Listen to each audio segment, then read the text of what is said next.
அனைவருக்கும் என்னுடைய அன்பு குபேர வணக்கங்கள். அத்திரிபுத்திர மகாதேஜ தத்தாத்திரிய மகாமுனிக தர்சஸ்மரண மாத்திரேன சர்வ பாபிகி பிரமுட்சயதே அஞ்சனாகர்ப்ப சம்பூதம் குமாரம் பிரம்மச்சாரிணம் துஷ்டகிரக விநாசி அர்மந்தம் உபாஸ்மகே. ஓம் ஐம் கௌரி ஐம் கௌரி ஐம் கௌரி பரமேஸ்வரி ஐம் ஸ்வஹ அபவிக்னா அவிநாஷின் தேவரக்ஷிதா சித்தியோக சுகதி. இந்த பதிவில் போன பதிவில் வந்து பார்த்தீங்கன்னா குரு செவ்வாய் அதே மாதிரி சனி சுக்கிரன் இப்படி பலவிதமான காம்பினேஷனை பற்றி பேசணும். எப்பயுமே கிரகங்களுடைய இணைவு வந்து நல்லா இருந்தால் தான் நீங்கள் எதிர்பார்க்கக்கூடிய விஷயங்கள் சரியாக போகும். கிரகங்களுடைய இணைவு சரி இல்லை அப்படிங்கும்போது நீங்கள் போகிற ரூட் கரெக்டாக இருக்கும், உங்களுக்கு ஆப்போசிட்டில் வர்றதெல்லாம் வந்து தடுத்து நிற்கும். அப்போ உங்கள் மண்டைக்குள்ளேயே போட்டு பிச்சுக்குவீங்க. நான் சரியாக தானே போகிறேன், சரியாக தானே செய்கிறேன், எனக்கு எதுவுமே ரிசல்ட் வரல, என்ன காரணம்னு சொல்லி மண்டையை போட்டு பிச்சுக்கிட்டே இருப்பாங்க. அப்போ இங்கே தாங்க உடைக்கிறது, அங்கே சாமி கும்பிட்றது, ஏதோ ஒன்று பண்ணிக்கிட்டு போயிட்டே இருக்கும். ஏன்னா அவர்களுக்கு வந்து மாரகாதிபதி தசையோ இல்லை அசுப தசையோ நடந்துகிட்டு இருக்கும். சனி புத்தி, அதாவது தசையிலையோ இல்லை புத்திலையோ. அது மட்டும் இல்லாமல் அவங்க யோகாதிபதிகள் இதெல்லாம் சேர்த்து தான் வந்து ஒரு விஷயத்தை எடுக்கலாம். ஸோ இந்த மாதிரி ஒவ்வொரு லக்னத்துக்குமே வந்து பார்த்திங்கன்னா அந்த லக்னாதிபதியும் அந்த சந்திரனையும் வந்து கரெக்டாக நம்ம பிடிச்சிட்டோம் அப்படின்னா அவர்கள் என்னென்ன பிரச்சனைகள் அனுபவிப்பார்கள், எப்படி போவாருங்கிறது எல்லா விஷயத்தையும் எடுத்துக்கலாம். அப்படி பார்க்கும்போது 100 ஆண்டுகள் கழித்து செவ்வாய் சுக்கிரனால் உருவாகக்கூடிய நவபஞ்சம ராஜயோகம். உடனே சில பேர் நிறைய கேட்பாங்க, ஏன்னா அங்கே செவ்வாய் சுக்கிரன் எல்லா புத்தியில தாங்க சேருது அப்படின்னு சொல்லி நிறைய பேர் கமெண்ட் போடுறாங்க. அப்படி கிடையாது. செவ்வாய் சுக்கிரன் வந்து ஒவ்வொரு தசா புத்திலையும் சேரும். ஆனால் கிரகங்களுடைய கூட்டங்கள் வந்து பார்த்தீங்கன்னா எப்போ சேருதோ அதெல்லாம் ஒரு மிகப்பெரிய ராஜயோகத்தை சில ராசிகளுக்கு கொடுத்து போயிட்டே இருக்கும். அப்போ உங்கள் ஜாதகத்தில் வந்து பார்த்தீங்கன்னா அந்த சுக்கிரனோ இல்லை அப்படின்னா செவ்வாயோ வந்து பார்த்தீங்கன்னா உங்களுக்கு யோகாதிபதிகளாக, இல்லை அப்படின்னா உங்களுக்கு வந்து சுபத்தை செய்யக்கூடிய கிரகமாக, இல்லை தசாபுக்தியில் நல்ல நிலையில் இருந்தாலும், இல்லை உங்களுடைய ஜாதகத்தில் நல்ல நிலையில் இருந்துச்சு அப்படின்னா நீங்கள் கேட்காமலே கிரகங்கள் கொண்டு போய் உங்களுக்கு எல்லா விஷயத்தையும் கொண்டு வந்து சேர்த்துரும். நீங்கள் நிறையா கோவிலுக்கு போகலாம், பூஜைகள் பண்ணலாம், எல்லாம் செய்யலாம். ஆனால் அதனுடைய பிரதிபலன்கள் எப்போ வந்து சேரும் அப்படின்னா உங்களுக்குன்னு ஒரு நல்ல காலகட்டம் வரும்பொழுது மட திறந்த வெள்ள மாதிரி எட்டு வந்து கொடுக்கும். கர்மத்தில் இயக்கம் நடந்துட்டு இருக்கும்போது என்ன ஆகும் அப்படின்னா பெரிய தடைகள் போராட்டம் நடந்துகிட்டே இருக்கும். சரி, அப்படி பார்க்கும்போது இந்த சுக்கிரன் செவ்வாயினுடைய அமைப்பு எந்த ராசிகளுக்கு நல்லது பண்ண போகுது அப்படிங்கிறத பேசுவோம். இந்த அக்டோபர் 8 சுக்கிரனும் செவ்வாயும் வந்து நவபஞ்சம ராஜயோகத்தை உருவாக்குறாங்க. அதாவது யோகங்கள் ஏகப்பட்டது உண்டுங்க. நான் அதனால எப்படின்னு சொல்லிட்டு நான் யோகத்தை பற்றி தான் பேசியிருக்கேன், கிரகங்களை பற்றி பேசுகிறேன். ஸோ அப்போ இந்த கிரகங்கள் வந்து சேர்ந்துச்சு அப்படின்னா என்னென்ன பலன்களை கொடுக்கும் அப்படிங்கிறது பொதுவான விஷயமா இருந்தாலுமே உங்கள் சுய ஜாதகத்தில் நான் திரும்ப திரும்ப சொல்கிறேன், செவ்வாயும் சுக்கிரனுடைய அமைப்பு நல்லா இருந்தால் மட்டுமே இந்த பலன்கள் நீங்கள் எடுத்துக்கலாம். இல்லை அப்படின்னா ஜென்ரலாக இன்ஃபர்மேஷன் மட்டும் தெரிஞ்சுக்கோங்க. இந்த தாக்கத்தில் வந்து பார்த்திங்கன்னா எல்லா ராசிகளுமே இருந்தாலும் கூட கண்டிப்பாக வந்து இந்த சுக்கிரனும் செவ்வாயும் சேரும் பொழுது ஒரு ஸ்பிரிட்டும் ஒரு சுகபோகமும் கிடைச்சிது அப்படின்னா எல்லா விஷயத்தையும் அனுபவிக்கிறதுக்கான வாழ்க்கையில் ஏற்படுத்தி கொடுத்தோம். அப்படி பார்க்கும்பொழுது வந்து பார்த்திங்கன்னா அந்த நவபஞ்சம ராஜயோகத்தால் நல்ல மாற்றத்தை கொடுக்கக்கூடிய முதல் ராசி மேஷராசி. மேஷராசிகளுக்கு வந்து பார்த்திங்கன்னா பலவிதமான நன்மைகளை வாரி வழங்க போகுது.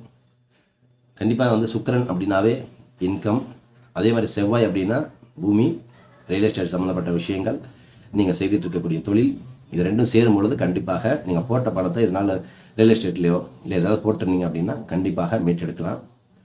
நிறைய பேர் வந்து இந்த ட்ரேடிங்கில் வந்து செவ்வாய் சரியில்லை அப்படின்னா தயவுசெய்து ட்ரேடிங்லாம் போடாதீங்க, உங்களுக்கு பெரிய லாக்கில் கொண்டு போய் மாட்டிடும். ஆசைப்பட்டு எந்த பணத்தையும் தயவுசெய்து யாருக்கிட்டையும் கொண்டு போய் லாக் பண்ணாதீங்க, அது உங்களுக்கு பெரிய பாதகத்தை கொடுங்க, உங்கள் பணம் தான்.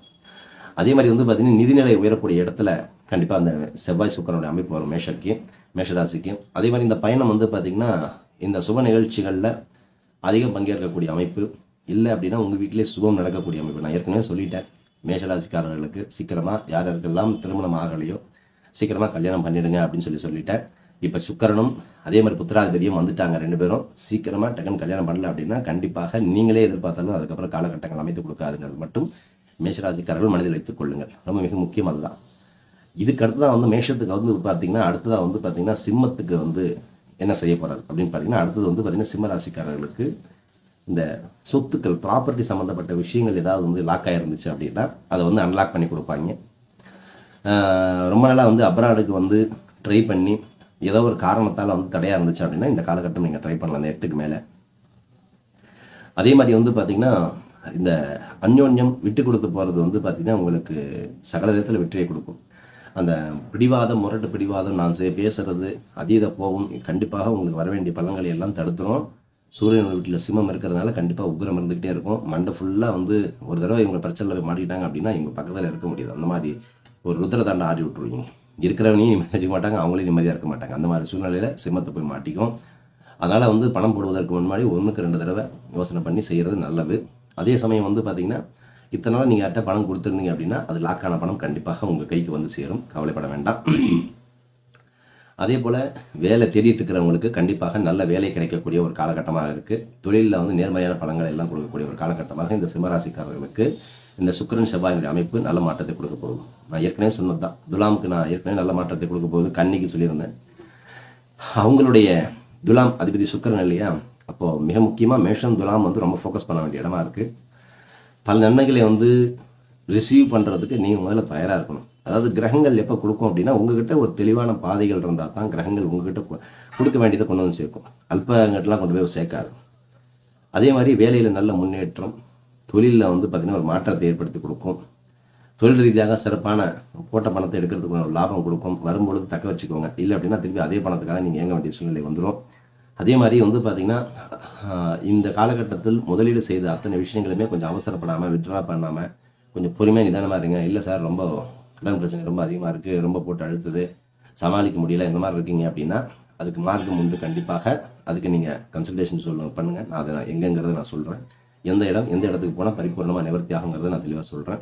நான் ஏற்கனவே சொன்ன மாதிரி கூடிய சீக்கிரம் இந்த விஜயதசமிக்கு அப்புறம் வந்து பார்த்திங்கன்னா கண்டிப்பாக கடன் நிறுத்திருக்கக்கூடிய முகூர்த்த நேர காலண்டர் கொடுத்துட்றேன். ஏன்னா பல பிஸி ஷெடியூல் இருந்ததுனால எதுவுமே பண்ண முடியாமல் அப்படியே நான் ஒரு ஆளே எல்லாம் பண்ண வேண்டிய சூழ்நிலை இருக்கிறதுனால கொஞ்சம் லேட் ஆகிடுது. அதே மாதிரி நீண்ட நாட்களாக வந்து பார்த்திங்கன்னா முடிக்க முடியாமல் இருந்த வேலைகள் எதுவாக இருந்தாலும் முடித்து கொடுப்பதற்கு இந்த துலாம் ராசிக்காரர்களுக்கும் சிம்ம ராசிக்காரர்களுக்கும் மேக ராசிக்காரர்களுக்கும் சுக்கிரனும் செவ்வாயினுடைய ஆதிக்கம் மிகப்பெரிய ஒரு மாற்றத்தை டேர்னிங் பாயிண்ட்டை கொடுக்க போகுது. உங்ககிட்ட திட்டங்கள் தெளிவாக இருந்தது அப்படின்னா கிரகங்கள் கொடுக்கறதுக்கு மறுக்க போகிறதில்ல. அதே சமயம் உங்கள் ஜாதகத்தில் நான் திரும்ப சொல்கிறது தான், சுக்கிரனும் செவ்வாயும் உங்களுக்கு யோகாதிபதியாக இருந்து உங்களுக்கு வந்து மாரகாதிபதியாக இல்லாமல் ஜாதக கட்டங்களில் நல்ல நிலையில் இருந்துச்சு அப்படின்னா கண்டிப்பாக மிகப்பெரிய யோகத்தை நீங்களும் அனுபவிக்கலாம் என்று சொல்லி அடுத்த பதிவில் வேறு நினைவை பற்றி தெளிவாக பேசலாம்.